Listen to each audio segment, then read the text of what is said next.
All right, welcome to another Friday lunchtime conversation about from the COVID era.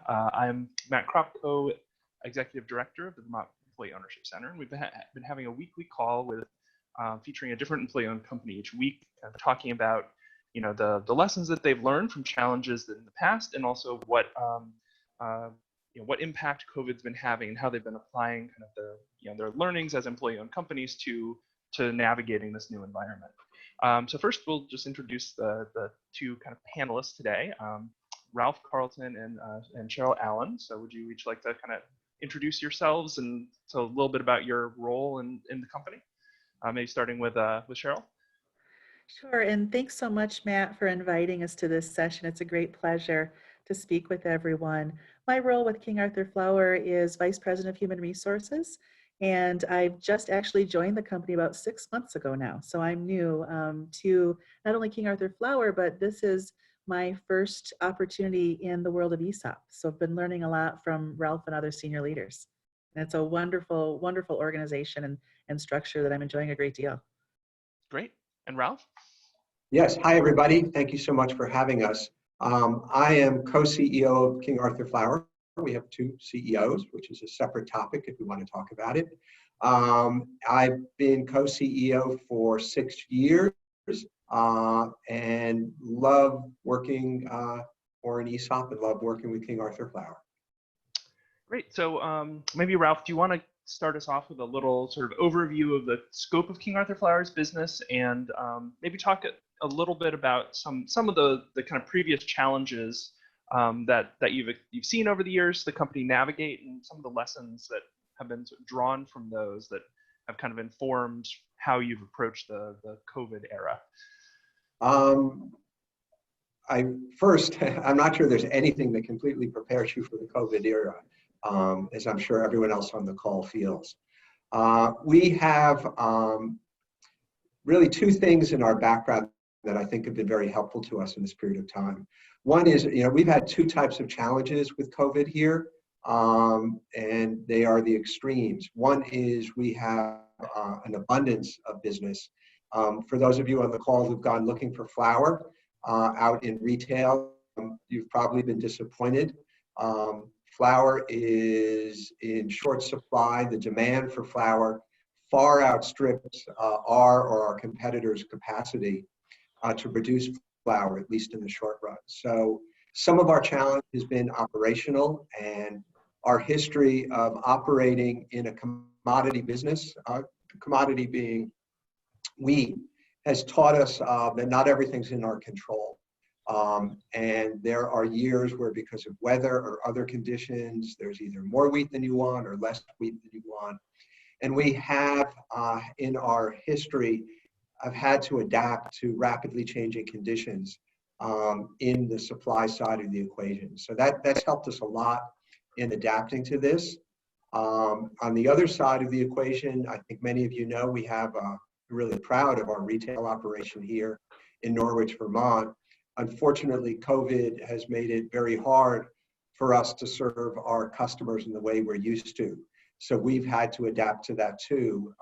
And I think our experience as ESOP dealing with challenging personnel issues has certainly helped us as we think about that here. So those are the two things that immediately come to mind. So what do you see as, you as King Arthur Flour have had a number of practices already in place for in some cases quite a long time around employee owner engagement and communications and other things like that. So what were things that were in place that kind of were easy or relatively simple to sort of adapt to this new conditions, and what were things that really required more of a deeper rethinking in terms of how you could even do that and replicate its role in the culture and work life of the company? I'll take a start, and Cheryl, please jump in. As an ESOP, and I'm sure we aren't any different from others on the call, we have an employee-first philosophy and mentality in terms of how we make business choices. And that's for us both as an ESOP that's 100% employee-owned, and also as a benefit corporation, where part of our duties is not just to shareholders, but to employees and to community and to the environment. I think that's helped us tremendously here as we have faced both questions that we have seen before in terms of making sure we're doing it by our employee owners. And also it's informed how we have made choices in terms of new questions that have come up in the context of COVID. And we're always asking the question, no matter what the challenge, how do we do right by our employee owners? How are we representing that community appropriately? Cheryl, you want to jump in and expand on that? Thanks. And I would add to what Ralph said as far as that strong employee ownership culture and the level of communication that was important to the organization pre-COVID. And I would say the values of the leadership team in being transparent with employee owners really was a strong core that we could build upon. As we moved into the COVID situation and the complexities early on that we all faced as far as just trying to get our arms around what is the environment, what is the immediate impact there in early and mid-March, I feel as though our employee owner base was very responsive and patient those first few weeks as we tried to get our arms around those issues. And the glue that really held us together was the frequent updates we're giving, and sometimes those we're going to focus on what's the week ahead of us and continue to give these updates. But to echo what Ralph had said, at the leadership level, as we were trying to make decisions, the question that always we came back to as our foundation is, what's the right balance of employee ownership and caring for the employees, supporting the employees, with, as a for-profit business, what are our responsibilities to the business? And I find that the practice historically, if that was always the question, what's our responsibility as an employee owner, it was very natural for the leadership team to consider that. And also it provided that strong directional support for the decisions that we had to make at an operational level. So were there kind of, certainly most ESOP companies have, say, like an ESOP committee or communications committee or something like that. Were there kind of groups within the company that in some ways needed to be repurposed or sort of have new things added to their plate kind of as part of the response, or the new groups that were created entirely? There were existing groups continue to play a very important role. So we have an employee ownership culture committee who is an important voice in terms of how we make sure that ESOP culture permeates our operation. And they've been very, very helpful in coming up with ways to make sure that that works during kind of the unique circumstances of COVID, particularly with so many people being away from the office. But the other thing we established really before things spooled up was what we call the response working group, which is led by our director of regulatory and safety, who has overseen our entire response to the regulatory, safety, and operational challenges of the company. And that's a group that initially met daily, now meets once a week. The frequency isn't that high. The other group that's been very active is we have a strategy team, which is our leadership team. And we've been meeting pretty much twice a week, covering all the unique challenges that have come up during this period. Cheryl, anything I'm missing in terms of groups? No, you definitely covered the groups. I would just add a plug for our employee ownership committee, who, prior to COVID, again, was very much focused on governance and education, all the wonderful things that they do. But that team was able to very quickly pivot and add some great programs to support the organization. And we focused on, again, our populations. How can we help support that population that's working from home and doing a little stir crazy in the four walls? So every weekend or every week they're putting out activities, or they came up with an idea of silver linings, because there were so many wonderful things that were going on in the organization in this time of stress. So that team really stepped up, and they actually we have a number of members on that team that just coincidentally, their terms are due to expire in July. And they said, listen, we want to help. We're going to extend that for a few months to get through this crisis response, and then we'll go back to normal duties. So just an amazing response from that. And we were able to leverage that team very quickly because they were already doing great work and very active in the organization. And so one of the themes that we've been hearing over the past couple of weeks of these conversations from some of the businesses has been around, there's certain roles in businesses that have kind of like accelerated or intensified, and then there's others that have kind of needed to sort of move into almost kind of like more of a decelerated. There's not as much of that to do, and maybe people are kind of like moved to a different focal point. And related to that has also been this sense of like there's the folks kind of who are essential and have to be on site, and then the folks who've had the sort of transition to work from home. So can you maybe talk a little bit about how much of that has had to happen in terms of shifting, and if there has been kind of a sense of how those different groups of workers, the ones who are kind of still on site and the ones who are remote, have adapted in different ways, or have processed the changes as they've had to sort of engage in this work in new ways.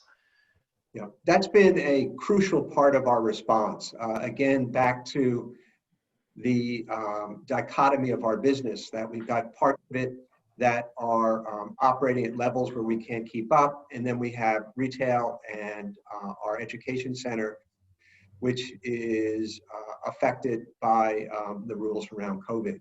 So what we've done under Cheryl's leadership, I'll let speak more directly to it, is we've asked people who don't have an active role right now on what we call Camelot, which is our retail center. They have moved to a variety of jobs in parts of the business where extra help is needed. And those are in operations, and we have our fulfillment center and catalog operations here. We have certain elements of our manufacturing here. We have a tremendous volume of people who call us asking for help and or are seeking baking advice, and numbers both online through Facebook and Instagram, and our call volumes have more than doubled in this period. So many individuals in our baking education center who are fantastic bakers come over to those operations. So I'd say, Cheryl, we probably about 90% of people who are underemployed in their current jobs have shifted over to new jobs right now. Cheryl, please jump in. That's exactly right, Ralph. And Matt, I couldn't help but smile as you sort of categorized all of the different possible effects to our business, because gosh, it feels like we checked every single one of those boxes and every single one of those scenarios. And so very early on, one of our challenges, and that we spent a lot of time discussing at the senior leader level, was how do we create some type of equity between those groups, the groups that, throughout the entire COVID response were essential workers and were reporting into work. And we had a lot, as Ralph mentioned, on the response team. Our safety group has just done a phenomenal job with creating safe work practices to meet the needs. But then we had the group that had childcare needs, and everyone knows all of those groups. And so as we were having those discussions, it took us a little while to come to the realization that we couldn't do things completely equitably as far as the benefits and assignments we were offering. But what we could do is create an equity of support across the organization. So we really, every time we were at a new phase within the process, we evolved to the point of, okay, let's talk about this group and what do we need to do for this group comparative to the group that's working or off work or working in a different area.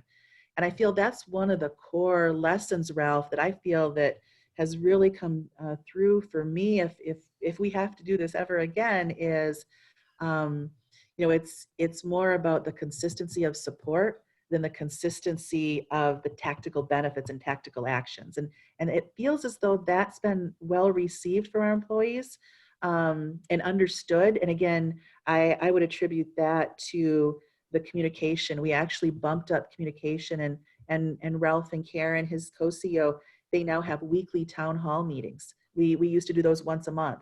And we're also doing now town halls with the groups that are most impacted. So that equity of support versus equity of exact benefits, I think has been a real game changer that we evolved in through over the space of 3 to 4 weeks as we were constantly needing to reassess our needs. I don't know, what do you feel about that, Ralph? No, I totally agree. And one quick add I'd make is we're very lucky that from an operational standpoint, it was relatively straightforward to create social distancing on our floor, both in terms of fulfillment centers and manufacturing. It took work, but we are able to distance people many more than 6 feet apart and create safe practices. I know many of you have probably seen what's happening in other industries such as meatpacking. Physical distancing is real challenging. So we were able to quickly move to an environment that was a safe environment from an operational standpoint. So one of the things you mentioned, Cheryl, that again touches on the theme that we've heard a few times, I'm very curious to hear how it's kind of played out in King Arthur, is that one of the things that this crisis has really required of people in their workplaces that allows for that kind of the sort of equity that you were talking about is kind of like really authentic communication of like needs and where people are at. Because I think for, in normal times and normal work life, there's generally some pretty strong expectations of you have the boundaries between work and home. And if you're having challenges at home, unless it's like a really serious thing, your goal is to make sure it doesn't impact your work life. And suddenly everyone's being thrown into the situation where suddenly they have their kids at home and, essentially being homeschooled and all of these other pressures that normally there's systems to take care of. And for people to be able to really, feel trusting enough and have those lines of communication present to be able to sort of feel safe saying, okay, these are my limits, this is what I can do. And have something where, the company can say, okay, yes, we understand that everyone is in a different place. How do we work with this? Where did you feel like the culture in terms of that level of sharing and trust was at the start of this, and has it shifted, or have new practices or norms emerged as you've kind of muddled through? It's a great question, because it's one of the topics that, again, as a senior leadership team for the first 2 to 3 weeks and longer, we were very much concerned about any potential divisive feelings that could crop up just naturally as human beings between, someone on the fulfillment floor that's working overtime and someone who needs to be at home to care for themselves or their children. And so I do feel as though our approach of being very transparent with those needs in all of our communications helped. And one of the things that was, I think, almost developed as a mantra was, listen, we're one organization and we all have differing needs right now. So let's talk about those. And I can't stress enough the value of having really candid, vulnerable aspects of these conversations in these large group sessions where even leaders were sharing, some of the challenges we have. And we cascaded that transparency of talking about vulnerabilities where we asked department leaders, even with their virtual teams, to have more frequent check-ins. So instead of a weekly department meeting, a lot of our departments were moving to daily quick touch points via virtual session or on site to continuously talk through how are people feeling about this. And we just actually got done with a virtual town hall right before this meeting, and an employee, and we were talking about performance reviews and how are we going to handle performance reviews, because everybody has a different situation on what they were working on, how their work changed. We talked about that, I think, really openly, and we talked about what we knew and what we didn't know yet and how we were working through it. And an employee just sent a message that I picked up to the organization that said, KAF strong, one KAF. And it just epitomizes, I think, how everyone, all the employee owners have come together through communicating openly about just acknowledging the fact we all have different needs. Some of our employees we may be supporting now, and Ralph, I think you gave this message several times that was so poignant.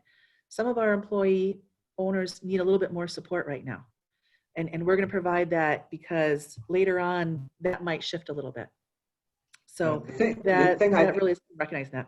Yeah, the thing I'd add is, to the extent one can, and it's very hard over video, over Zoom or whatever, to convey empathy. But we've tried as hard as we can. We certainly feel it. The other thing we've done is when there are difficult messages to deliver, that's the type you want to delay, we have been very, very forthright about some of the more challenging things connected with COVID. And we use that hopefully as a source of maintaining credibility, that we're not pulling back about talking about difficult topics. We also have been very open about acknowledging we don't know what we don't know. And that, I'm sure for everyone on the call, so much of communicating in the COVID world is not knowing the answer to questions. So just elaborating on what Cheryl was saying, lots of communication and just brutally candid communication has been our mantra. So your point about the challenge of communicating empathy across Zoom and video calls and these electronic platforms is such a key one, and I think it's something a lot of people, including myself, have been kind of feeling almost a lack of. Right? There's this. It can get close in a lot of ways, but there's certain elements of our humanness and being, great apes who like to be in groups, that it doesn't quite give the full bandwidth.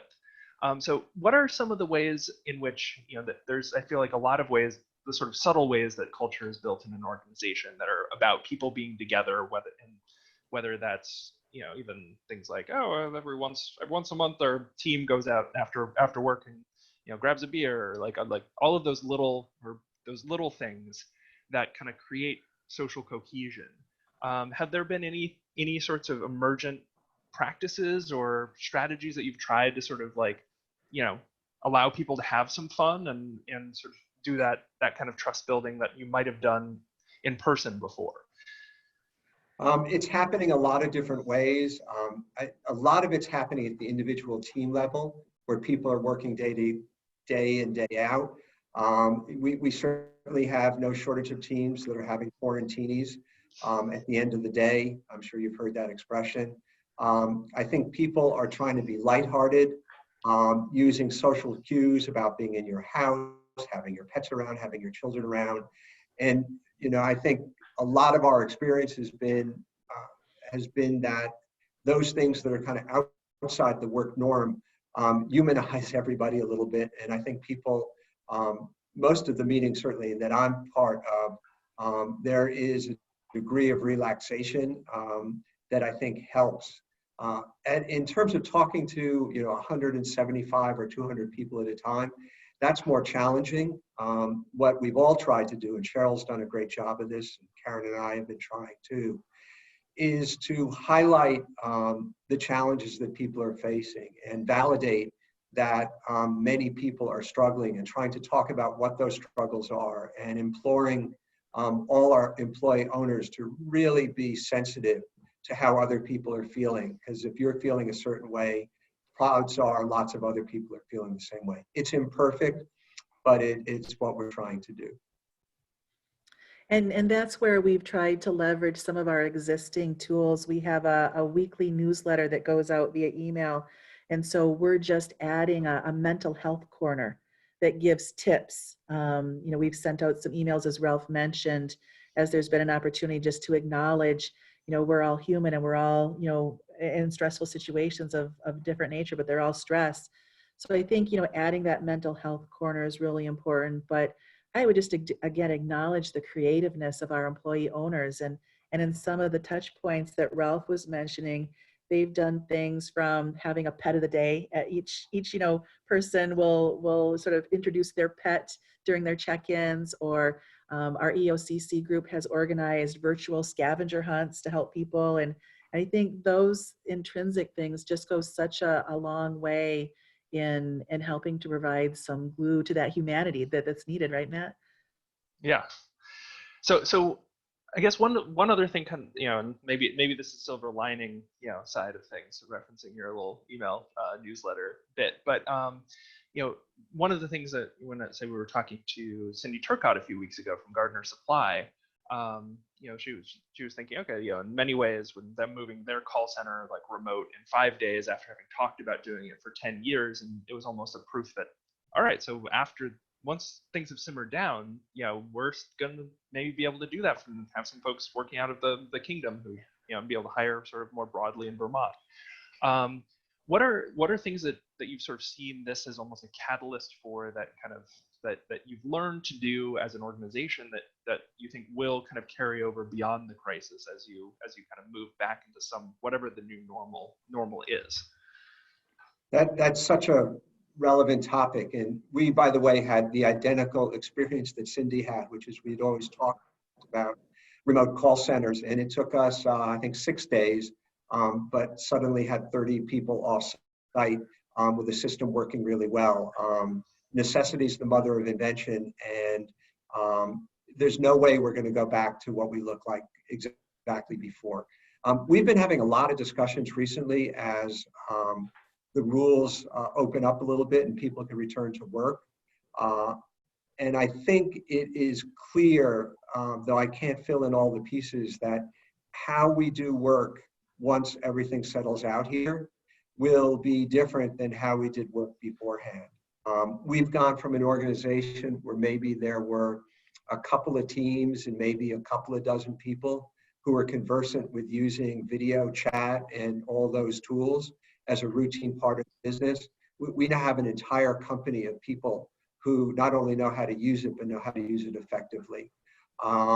We have people who commute from far away, who would come into work now, and we've obviously proven that the frequency that you need to be here is lower.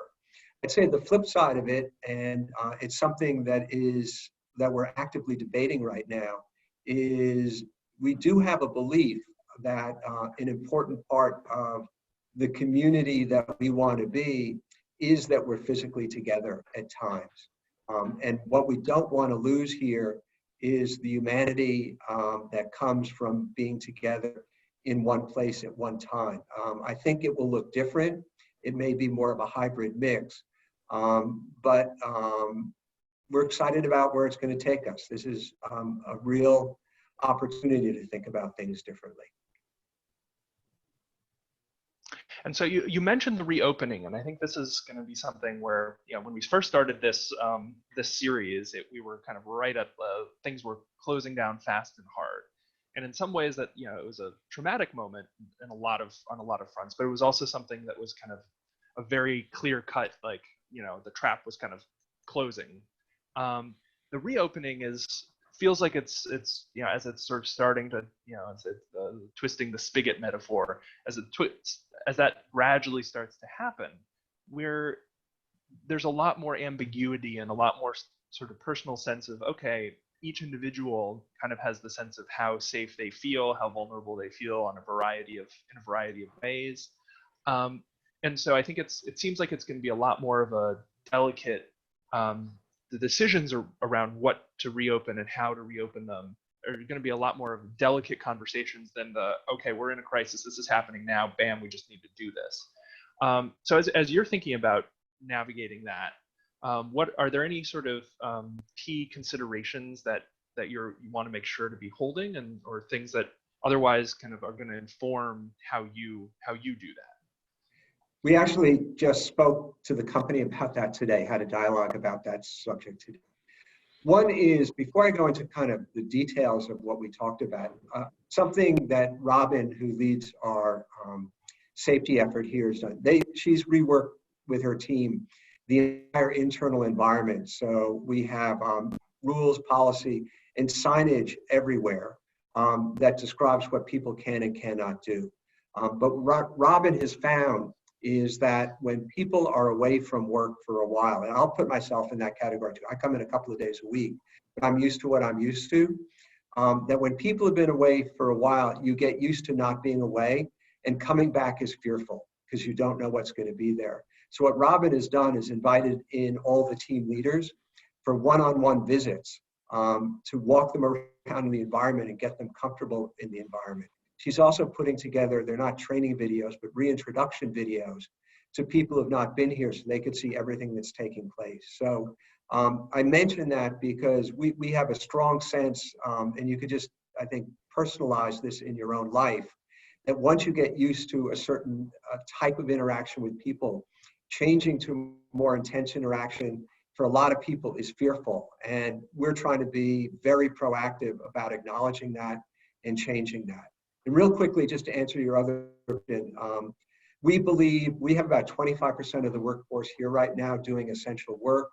In the new rules in Vermont that come in late May, we believe, given our space constraints and following all the rules, we could add about another 20% of the workforce. What we've guided people to is basically that, one, we are looking forward to people returning to work, but returning to work safely as it's appropriate. Second, we've acknowledged that we have many different teams across the company, and how to return to work and how to configure your team really varies by team. There are some teams for whom the way the physical space works out, that having, making it up, 3 people in the office rotating every other day increases the productivity of your team relative to everyone being at home. And that's a real easy thing to do. There are other teams for whom actually moving into the new configuration might be a step backwards. So we have delegated to the individual team leaders working with our leadership team to come up with a plan that works for them and balances our desire to get back to work, but also being smart about how to maintain productivity. And finally, we have acknowledged that people are returning to work coming from many different personal situations. So we're going to give a lot of latitude for people to decide whether it's right for them to come back during this period of time. Sorry for the long answer there, but it's a very fresh topic for us. Oh no, that's very, very helpful. Anything else to add on that front, Cheryl? I think, again, if we think back to the things that have been helpful to us, that idea of every group is going to have differing needs, and there's not one practice or policy that's going to meet. And so let's really continue to focus on the individual needs within departments and be consistent where we can, but pragmatically different where it makes sense, so that everyone has as good a comfort level as we can reasonably expect.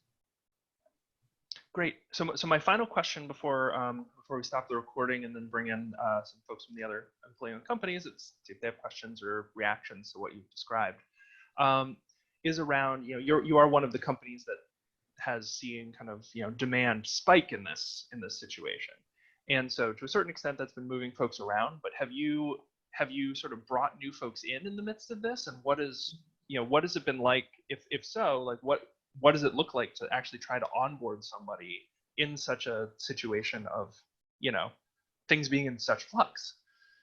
Yeah, we have continued our hiring processes for most positions. And so we've just started to begin virtual onboarding.